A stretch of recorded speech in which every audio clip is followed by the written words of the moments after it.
Grand Journal, Télésignal.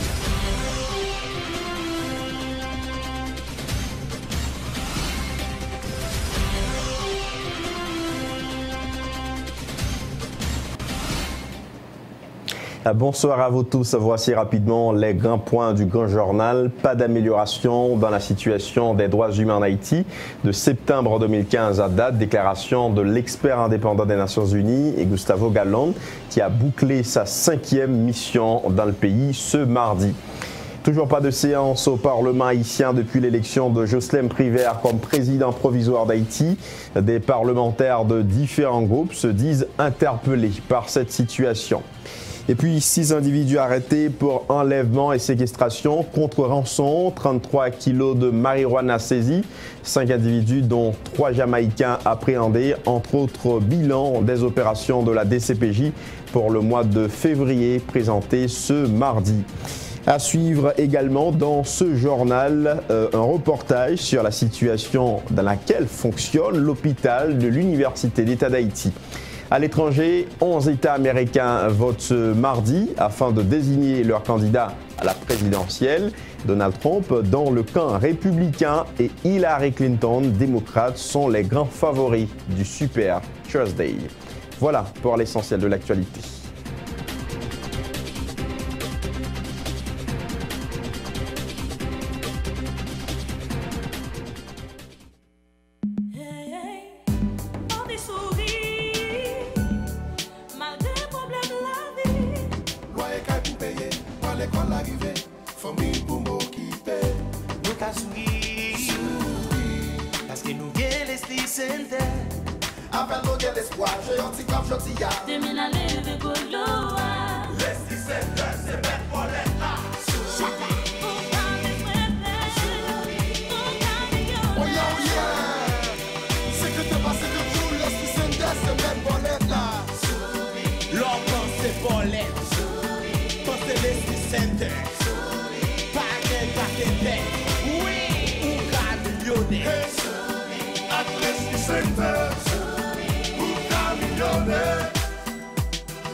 Leslie Center, c'est Maître Bolette là.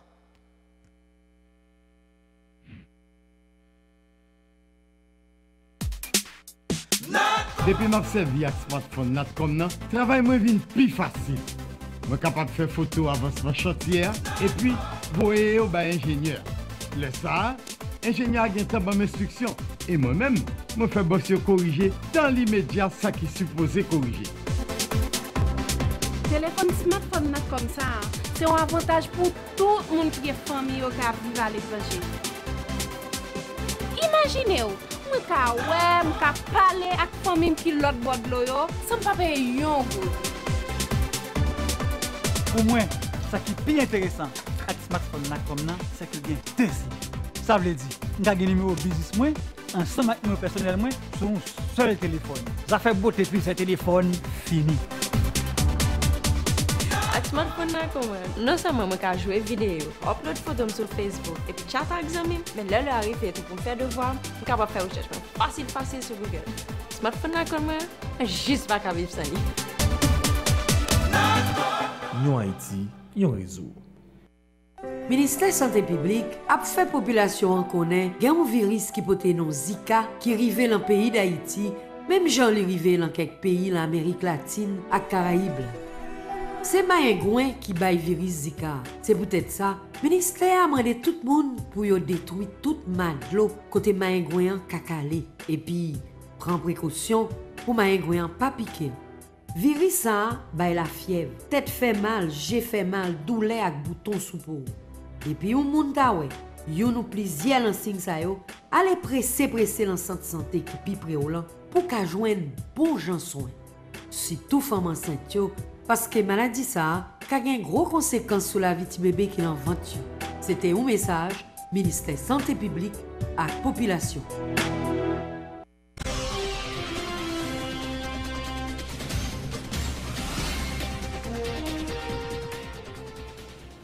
Merci de votre fidélité à ce journal. Tout de suite, le développement. La situation des droits de l'homme en Haïti ne s'est pas améliorée, a déclaré l'expert indépendant des Nations Unies sur la situation des droits de l'homme dans le pays, qui a mis fin ce mardi à sa mission d'évaluation. Gustavo Gallon a formulé plusieurs recommandations portant sur des aspects tels la détention préventive prolongée et l'analphabétisme. Il a informé avoir rencontré plusieurs personnalités de la République à ce sujet au cours de son séjour en Haïti. Gustavo Gallon, au micro de Roesté Antoine et Max Joseph. Ces 5 problèmes sont l'analphabétisme, la détention préventive prolongée, l'impunité sur les violations des droits humains du passé, la situation pénible des personnes affectées par des facteurs allant au-delà de la responsabilité de l'État, tels que les déplacés du tremblement de terre, les personnes d'origine haïtienne étant en ou provenant de République dominicaine ou les victimes du choléra, et cinquièmement, l'absence d'élection. Ces 5 problèmes, parmi beaucoup d'autres, ont été signalés depuis 30 ans par les personnes qui m'ont précédé dans ce mandat. Je ne fais que proposer que des efforts soient concentrés sur ces 5 aspects, étant donné leur urgence, comme une méthode pratique pouvant aider à faire des progrès dans la tâche très difficile, mais pas impossible, de surmonter la grave situation des droits humains en Haïti.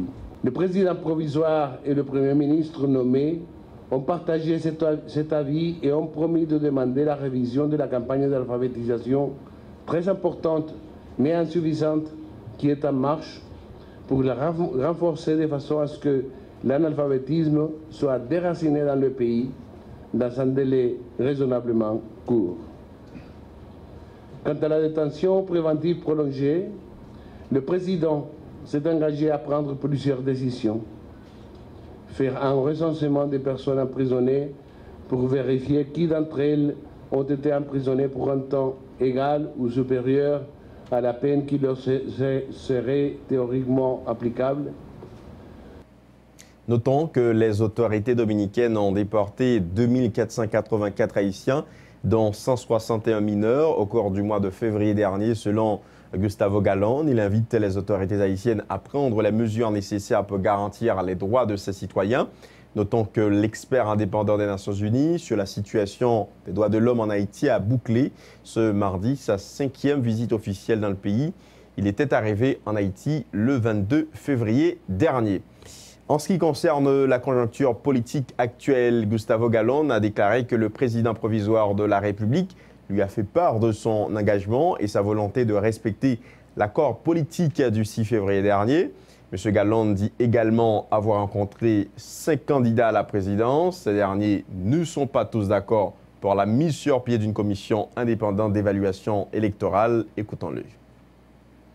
Le président provisoire m'a dit, dans ma qualité d'expert indépendant, qu'il va respecter l'accord signé le 6 février, selon lequel son gouvernement provisoire aura pour but de finaliser ce processus. Il va donc assurer la formation d'un conseiller électoral provisoire de façon à établir comment doit se compléter l'élection présidentielle.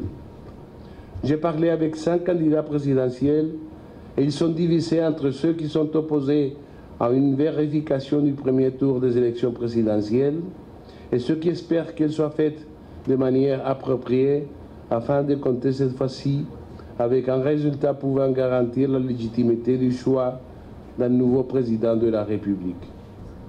C'est une situation très difficile à gérer pour laquelle j'apprécie la volonté décidée montrée par le président provisoire de trouver une solution juste et efficace conformément aux accords faits et au très court délai fixé pour mener à bien la transition politique en cours. La présentation orale de mon rapport au Conseil des droits de l'homme des Nations Unies aura lieu le 22 mars 2016 à Genève. Direction le Parlement haïtien, toujours pas de séance au Parlement depuis l'élection de Justin Privert comme président provisoire d'Haïti, une situation qui interpelle plusieurs parlementaires, membres de différents groupes au niveau du corps législatif. En ce sens, le deuxième sénateur de l'Ouest, Antonio Cherami, appelle ses collègues à trouver un consensus afin de faciliter la mise en place d'un nouveau gouvernement à la tête du pays. Le parlementaire se dit prêt à voter le Premier ministre nommé si ces dossiers sont conformes aux prescrits constitutionnels. On l'écoute au micro de Yvan Seyid. Moi, je pense que je dis qu'il faut payer un gouvernement qui a fonctionné. Et ou pas qu'à joindre un gouvernement qui a fonctionné si le Parlement dans lui-même n'a pas entendu. Quelle était majorité, quelle était minorité, je pense que c'est nécessaire aujourd'hui pour faire seul, pour voir comment il peut mettre un gouvernement dans le pays pour répondre à besoin, masse défavorisée, à besoin de la population. Parce qu'il n'y a pas de sacrifice ou pas qu'à faire, au monde pas qu'à faire quand il s'agit de pays. Non, nous ne pouvons pas venir devant nous. Est-ce que nous pouvons voter? Nous attendons d'abord. Depuis le convaincre, depuis ça, j'ai besoin pour le peuple, c'est ça, l'hypothèse là, nous avons voté, mais si ce n'est pas ça, nous ne pouvons pas voter. Le blocage là, c'est qui côté lié. Chaque monde a essayé de défendre l'intérêt par eux. Et puis la collectivité a lui-même négligé. Et c'est appel ça que je viens de faire aujourd'hui. Pour me dire, monsieur, nous avons toujours défendre l'intérêt par nous, mais je dis à nous garder, nous avons des zones qui sont en difficulté, il faut que le pays ait un gouvernement pour permettre que l'intervention qu'a faite dans la zone. De son côté, le représentant de la population de Thiot à la Chambre basse se dit prêt à voter l'énoncé de politique du Premier ministre nommé au cas où il respecte les conditions requises. Garnier Nickenson, membre du groupe des parlementaires, à l'écoute du peuple, met en avant la détérioration des conditions de vie dans le pays pour sensibiliser plusieurs de ses collègues hostiles à la nomination de Fridjan et qui veulent à tout prix lui donner un vote de non-confiance. On l'écoute au micro de Yvan Seyid. Nous-mêmes, nous pas là, ce n'est pas nous-mêmes qui là pour mettre ministre, mais par contre, nous là pour que nous étudions dossier ministre nommé, de telle sorte que nous sommes capables de regarder qui niveau est-ce qu'il est éligible et au cas où il est éligible, nous allons passer à l'étude de, nous allons regarder qui genre politique générale liée, comme ça nous sommes capables de travailler si toutefois que politique générale répond avec des normes et qui correspondent avec ça que la nation a besoin. Donc nous-mêmes, nous avons ratifié le Premier ministre. Donc, dans le moment, c'est ça que nous-mêmes, nous sommes capables de répondre en tant que député de GPEP. Nous-mêmes, nous disons que, actuellement, là, imaginons où un pays qui a souffert. Donc, où il y a une campagne agricole qui peut arriver là, l'autre semaine. Donc, nous ne sommes pas capables de perdre du temps à faire dilatoire. Pour qui ça nous-mêmes, dans GPEP, position sénat là, nous avons corroboré ensemble avec elle. Donc, nous ne sommes pas capables de faire dilatoire pendant que nous avons une population qui a des attentes. Et nous-mêmes, nous avons couru, monsieur, et des collègues parlementaires qui disent, même dans le niveau APH, ils disent que vous clair sous ça, vous n'avez pas ratifié le Premier ministre. Là, ça, vous pouvez aller de façon inexpiablement, non, voyez Premier ministre aller, voyez Premier ministre aller, voyez Premier ministre aller, qui est-ce qui a souffert dans toute bagaille ça? Même nous paraît pour nous voter, si toutefois, toute procédure respectée, Jean la loi prévoit. Le porte-parole du groupe des parlementaires indépendants, Antoine Redon-Bien-Aimé, rappelle que la situation sociopolitique du pays est précaire, surtout avec la dépréciation de la gourde. L'énoncé de politique générale du prochain Premier ministre devra prendre en compte la situation sécuritaire et l'amélioration des conditions de vie de la population haïtienne. Le député Antoine Redon-Bien-Aimé. Nous allons suivre côté intérêt peuple, côté intérêt pays, je dis. Parce que je dis à ça qui est plus important, c'est regarder qui gens sécurité pays aille, qui gens vie masse là je dis parce que l'argent monte bras dans pays. Ça veut dire même les malheureux peuple qui dans la gagne gol dans mais pas ka décoquer l'argent quand il monte en l'air. Ça veut dire faut qu'on effort qui fait pour nous garder pour nous voir comment nous ca jouer une solution le plus rapide possible. Comme nous connaissons GPI, c'est régulateur tout vote qui gagne dans la chambre députés. Et c'est bloc ça gain pour orientation qui côté vote là pour le prendre. Mais ça nous dit au préalable Chaudé a monté sur notre petit monde, il pas descendre sur nos grands monde parce qu'en Haïti à chaque fois Chaudé a monté sur notre petit monde et puis les lap descend, il descend sur nos grands monde. Attention, pas de gain promesse qui est faite à GPI. GPI ne compte grand GPI c'est intérêt pays qui priorité nous. Nous avons parlé avec le président, nous disons, nous avons voté pour lui. GPI a permettre ou élu comme président provisoire. faut que l'intérêt pays ait priorité. Intérêt pays, c'est permettre, une sécurité, une stabilité, faut que masse yo retrouve dans sa fait là et yo même faut que vie sociale là commence une amélioration là dedans parce que je dis misère à grand goût à chômage là la fait ravage. Les parlementaires doivent trouver un consensus afin de doter le pays au plus vite d'un gouvernement, a déclaré le coordonnateur de Défenseurs Plus, Antonal Mortibé.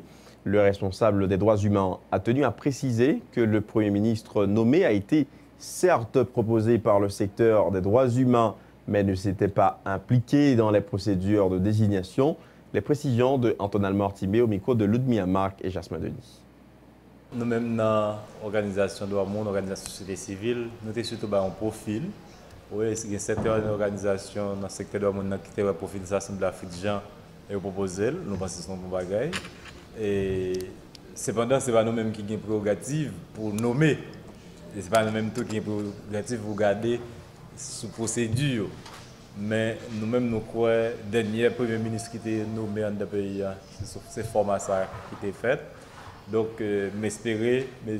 Privé, comme président de la République, essayer, lui-même qui s'aimanter pour respecter, faire respecter la Constitution, qu'il suive la procédure et le Parlement, il vient de collaboration avec le Parlement pour un gouvernement dans les prochains jours qui viennent, pour nous capables d'adresser une série de problèmes sociaux, une série de problèmes économiques, une série de problèmes qui ne peuvent pas attendre, et qui liés avec Massio, qui est victime de chikungunya, de choléra, de Zika et de l'autre maladie, et qui lié avec l'assainissement, qui lié avec le problème de l'eau en Dabeya. En plus, nous croyons que la question parlementaire, et posture c'est en bas, dans le bicentenaire, dans le Parlement. Il y a des déclarations individuelles que certains parlementaires font pour exprimer l'opinion politique, ça me pense qui est dans le droit, c'est une démocratie. Mais le travail parlementaire, c'est dans le Parlement. Un parlementaire pas un pouvoir si lui-même il pas travailler en commission, s'il pas dans l'Assemblée. Donc nous espérons que il fait valoir point de vue en Assemblée et il y a un consensus pour payer un gouvernement dans les prochains jours. L'organisation Mouvement PEP Cité Soleil dit constater que malgré la nomination du Premier ministre Fritz Jean, rien n'est encore fait pour résoudre la crise. MOPSIS demande aux acteurs concernés d'entamer un dialogue profond afin d'éviter le pire. Ariste Daniel Léonce est le secrétaire général du mouvement PEP Cité Soleil. Il était au micro de Samus David François.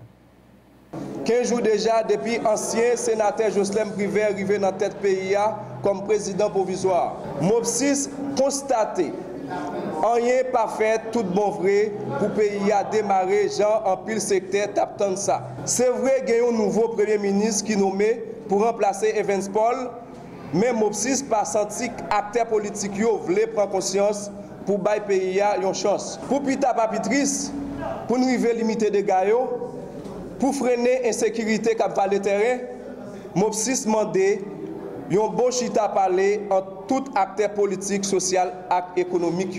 Pour ce qui concerne la paix dans la cité, nous demandons toute petite commune Cité Soleil, surtout si là qui a un code Lombrito Maré et Cité, pour dégager comme Jean-Jacques pour faire la paix tourner dans la cité, Jean le avant. Une manière pour toute activité fonctionner sans qu'elle saute.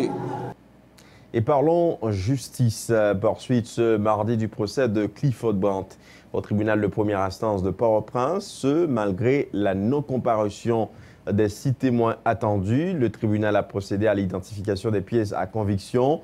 Le juge a ordonné une suspension d'audience pour demain, mercredi 10h. Reportage signé Pierre-Lunique Revange et Wendy Incli.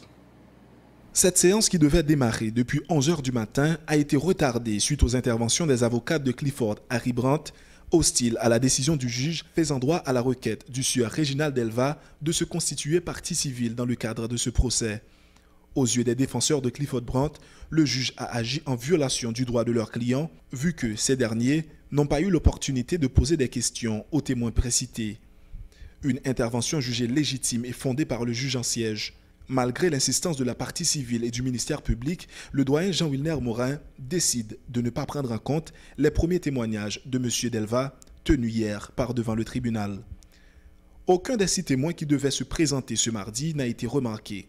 Sous la demande du ministère public et de maître Jacquener Auxilus, avocat de Réginald Delva, le doyen du tribunal a ordonné la lecture des déclarations préalablement faites par Georges Wilner, Eman Jean et Louis Mendrick lors de l'enquête. Dans ces déclarations, Louis Mendrick, qui avait confirmé avoir été enlevé par ce même gang, n'a jamais mentionné qu'il était un ancien employé de Clifford Brandt et que ce dernier l'avait révoqué pour faute grave. Sur cette base, l'un des avocats de l'accusé demande au tribunal de consigner ces déclarations qu'il juge infondées. Cette séance, qui a duré plus de 3 heures ce mardi, a pris fin tout de suite après l'identification des pièces à conviction. Une suspension d'audience est observée pour demain matin, 10 heures. La direction centrale de la police judiciaire a procédé à l'arrestation de 6 individus pour enlèvement et séquestration contre rançon durant le mois de février 2016. La DCPJ a également saisi 33,369 kilos de marijuana et appréhendé 5 individus, dont 3 Jamaïcains pour trafic de stupéfiants, au cours d'une opération menée à Delma. À ce sujet, suivez les explications du porte-parole adjoint de la PNH, Gary Desrosiers, au micro de Rossier Antoine et Max Joseph. Il y a plusieurs personnes qui ont été arrêtées. Le 10 février 2016, ils ont enlevé Madame Marie Fernandona à Duval 30, dans Croix des Bouquets. Ils ont demandé 300 000 $ américains pour libérer. Et suite à l'enquête, nous, DCPJ a arrêté Roger Mardoché, Don Jean Joras, Clément Jean Oudi, et n'a noté Roger Mardoché, c'est lui-même qui mène nous, quand un propriétaire un plan et nous découvrir machine qui sont montées de couleur bleue. Et même Roger ça a tout mené nous tout dans vedette pour que nous découvrir cadavre Madame Marie Fernandona dans une citerne. Le 17 février 2016, ils ont enlevé 2 mineurs. Un petit garçon qui a 8 ans, une fillette qui a 11 ans. Dans Claire-Sud, route rail, ils ont demandé 20 000 $ américains pour libérer 2 petits mounions. Après négociation, parents baillent 50 000 gold. DCPJ est informé et c'est lui qui enlève mon travail pour que l'arrêté Oudi Guerrier qui lui-même n'a mené, en position n'a mené, et 4 et 6 ravisseurs, c'est lui-même qui a utilisé pour capable de communiquer avec Mounio. D'un autre côté, Gary Desrosiers informe que la police nationale d'Haïti recherche activement le nommé Sévère Jean Renès, qui sera impliqué dans l'enlèvement de Florence Larac le 23 février dernier. Ce ravisseur, surveillé par des policiers, a été échappé à la vigilance de leurs surveillants. Placé aujourd'hui en isolement, une prime de 100 000 gourdes est réservée à toute personne permettant à la PNH de retrouver le fugitif. Les cadavres de 3 jeunes garçons ont été découverts ce matin à Delma 75. Les premières informations que dispose la PNH font croire que ces 3 hommes ont été tués par des habitants de la zone pour avoir tenté de cambrioler une maison, a déclaré le porte-parole adjoint de la PNH au micro de Rossier Antoine et Max Joseph. Matin, il était aux environs 2h, 3h du matin, côté que la population dans la zone Fagnoville, dans la rue G-Paul, informé la police gagnait un pile tir dans la zone. Malheureusement, les commissariats d'Elma Vini, ils constaté effectivement gagné 3 jeunes garçons qui prennent balle. Pour le moment, nous gagnons identité un seul, mais nous avons une enquête pour connaître les 2 jeunes garçons. C'est Jean-Bernard de nos jours qui fête le 7 juillet 1983 à Benet, il gagnait seulement 33 ans. Jean-Bernard de nos jours, il fête le 7 février 1983 Benet.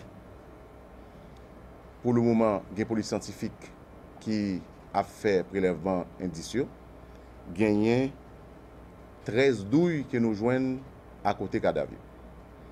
Nous ne pouvons pas élaborer, mais il y a une information qui vient joindre nous comme premier élément d'information. Il a semblé que ils ont tenté de cambrioler un caille et puis les gens qui armés dans la zone et tués.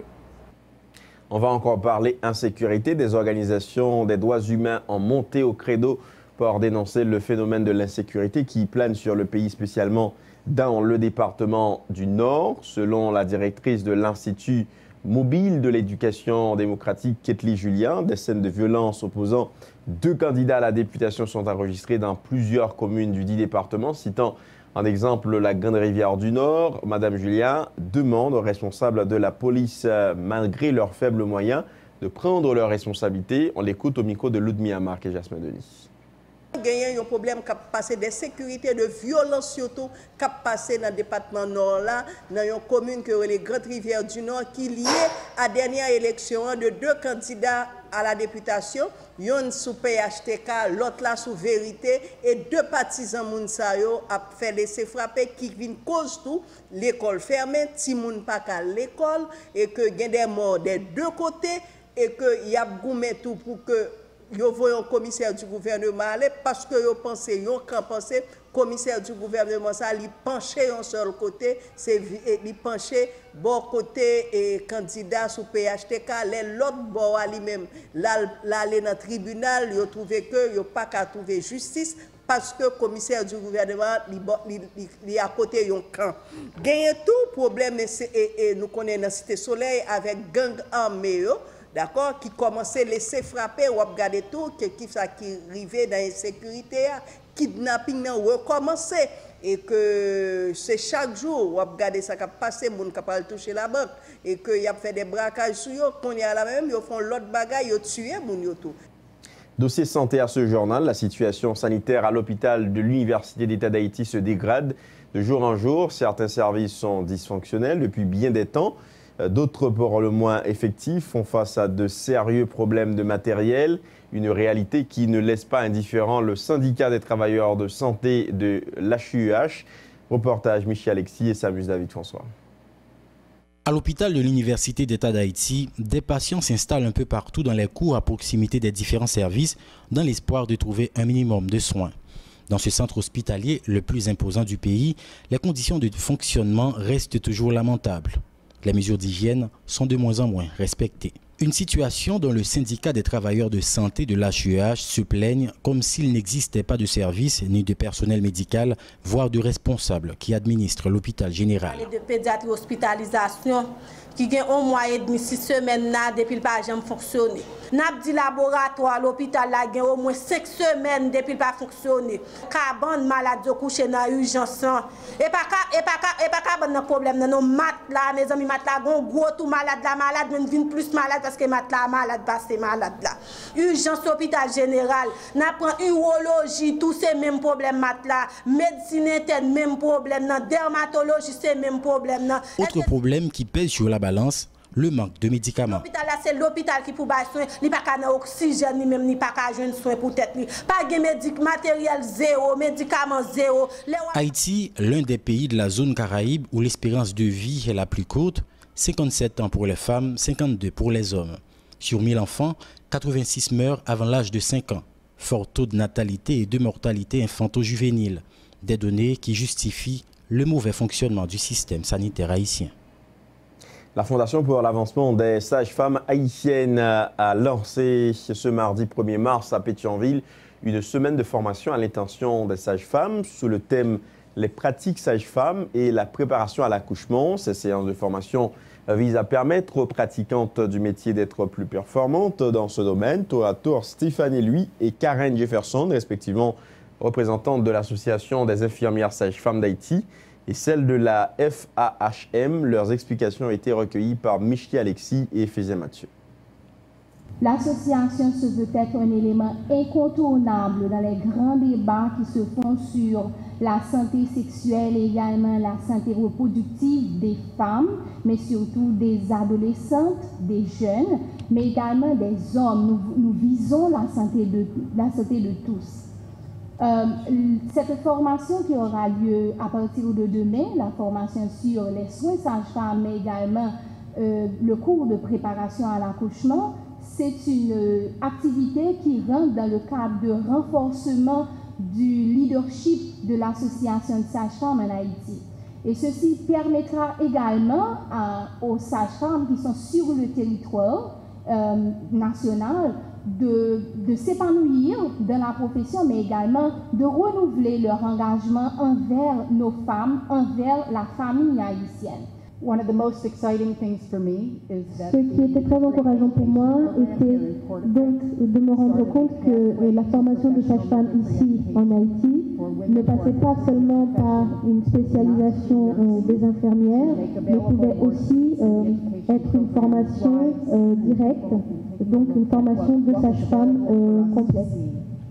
Notre association a voulu faire le lien entre tout ce qui existe ici en Haïti pour améliorer donc la profession, faire la promotion de la profession en Haïti, renforcer le cadre légal de la profession et donner une visibilité de la profession et donner un cadre institutionnel à l'exercice de la profession en Haïti. Et sans plus tarder, mesdames, messieurs, la rubrique météo avec Célène Séjour. Bonsoir tout le monde, bienvenue dans le bulletin météo pour Assoya qui j'ai en conditions météorologiques présenté dans Caraïbes la axe Atlantique là. Gain un front froid anticipation au large de Porto Rico, c'est lui-même qui rend nous que nous gagnons un temps humide et instable. C'est lui-même tout qui a permis que nous recevoir quelques activités la pluie dans plusieurs départements dans le pays d'Haïti pour Assoya. Kounia, c'est bon pour nous connaître que j'ai température présentée bon côté plusieurs villes dans le pays d'Haïti. Nous gagnons une température qui a changé sur toute l'île pays d'Haïti entre 24 et 19 degrés. Température dans l'IPAP monté qui était 24 degrés et l'IPAP descend qui était 19 degrés. Différence de température nous pour Assoya, c'est 5 degrés. Zone de température la plus élevée pour Assoya, c'est Okaï qui a 24 degrés. Mais Okaï, il est possible pour gagner la pluie avec l'orage dans plusieurs endroits. Nous avons une légère brise qui a pour direction nord-est avec une vitesse 7 km/h. Zone qui a fait c'est Jacmel, Jérémy qui a 23 degrés. Gonaïve qui a 22 degrés. Fort Liberté, Port-de-Paix, Miragouane qui a 21 degrés et puis Cap-Haïtien qui a 20 degrés. Zone de température là, moins élevée pour Assoya, c'est Inchan qui a fait très bon à 19 degrés. Pour Port-au-Prince lui-même, température là 22 degrés. Là fait bon, on a un ciel nuageux. Il est possible pour gagner la pluie avec l'orage dans plusieurs endroits. À Port-au-Prince, on a une légère brise qui a pris en direction sud-sud-est avec une vitesse 5 km/h. C'est toujours la même situation pour tout capitaine bateau qui est dans la zone côtière nord et la zone côtière sud qui a bien en mer agité. Nous avons dit pour prendre un peu de précaution et nous avons conseillé tout pour ne pas entrer dans la mer. Pour ça qui est bon côté golfe de la Gonave, nous avons dit que la mer peut agiter. Nous avons dit pour eux prudent quand même. Jeudi au soleil a levé à 6h08, les couché à 5h55. Ça qui fait que nous avons gagné 706 minutes d'ensoleillement. Jeudi nous avons une minute en plus parce que ça hier c'était 606 minutes d'ensoleillement. Proverbe nous pour Assoya, il dit attention, pas capon. Merci tout le monde qui t'a suivi le bulletin météo pour Assoya. Nous souhaitons une excellente soirée sur Télésignal. Et dernier rappel des titres avant de vous quitter. Pas d'amélioration dans la situation des droits humains en Haïti de septembre 2015 à date. Déclaration de l'expert indépendant des Nations Unies, Gustavo Gallon, qui a bouclé sa 5e mission dans le pays ce mardi. Toujours pas de séance au Parlement haïtien depuis l'élection de Jocelyn Prévert comme président provisoire d'Haïti. Des parlementaires de différents groupes se disent interpellés par cette situation. 6 individus arrêtés pour enlèvement et séquestration contre rançon. 33 kilos de marijuana saisis. 5 individus, dont 3 Jamaïcains appréhendés, entre autres bilan des opérations de la DCPJ pour le mois de février présenté ce mardi. Et puis, dans ce journal, vous avez suivi un reportage sur la situation dans laquelle fonctionne l'hôpital de l'Université d'État d'Haïti. À l'étranger, 11 États américains votent ce mardi afin de désigner leur candidat à la présidentielle. Donald Trump dans le camp républicain et Hillary Clinton démocrate sont les grands favoris du Super Tuesday. C'est pratiquement la fin de ce journal, mesdames, messieurs. Merci à vous tous de l'avoir suivi. À très bientôt.